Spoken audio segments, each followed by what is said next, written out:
আমার দরজা ভেঙে ঢোকার চেষ্টা করছে।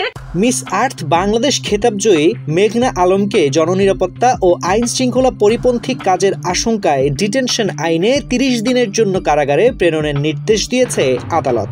ঢাকা মেট্রোপলিটন ম্যাজিস্ট্রেট সিফাতুল্লাহ বৃহস্পতিবার রাতে ঢাকা মহানগর গোয়েন্দা পুলিশের আবেদনের প্রেক্ষিতে এই আদেশ জারি করেন।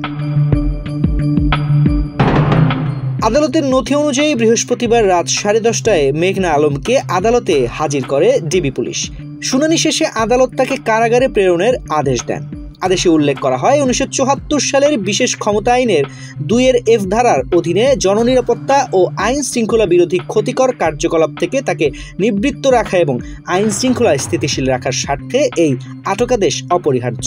ফলস্বরূপ 1974 সালের বিশেষ ক্ষমতা আইনের 3-1 ধারায় প্রদত্ত ক্ষমতা বলে কর্তৃপক্ষের সম্মতিক্রমে মেঘনা আলমকে এই আদেশ জারির তারিখ থেকে পরবর্তী 30 দিনের জন্য কারাগারে আটক রাখার সিদ্ধান্ত নেওয়া হয়েছে। পরবর্তীতে তাকে কাশিমপুর কারাগারে স্থানান্তর করা হয়েছে।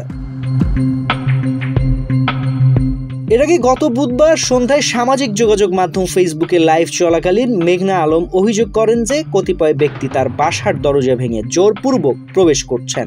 লাইভটি 12 মিনিটের বেশি সময় ধরে চলার পর আকস্মিকভাবে বন্ধ হয়ে যায় এবং পরবর্তীতে সেটি মুছে ফেলা হয়। উল্লেখ্য, ডিটেনশন আইন সরকারকে কোনো প্রকার আনুষ্ঠানিক বিচার প্রক্রিয়া ছাড়াই জননিরাপত্তা, রাষ্ট্রীয় নিরাপত্তা ও আইন শৃঙ্খলা রক্ষার যুক্তিতে কোনো ব্যক্তিকে একটি নির্দিষ্ট মেয়াদের জন্য আটক রাখার ক্ষমতা প্রদান করে। পরিবেশ সুরক্ষার বার্তা নিয়ে 2020 সালের 5 অক্টোবর মিস আর্থ বাংলাদেশ প্রতিযোগিতায় বিজয়ী হয়েছিলেন মেঘনা আলম। তিনি পরিত্যক্ত প্লাস্টিক ব্যবহার করে নতুন পণ্য তৈরি এবং বিক্রয়ের মাধ্যমে নারী উদ্যোক্তা সৃষ্টির মাধ্যমে নারীদের স্বাবলম্বী করার প্রয়াস চালিয়েছিলেন।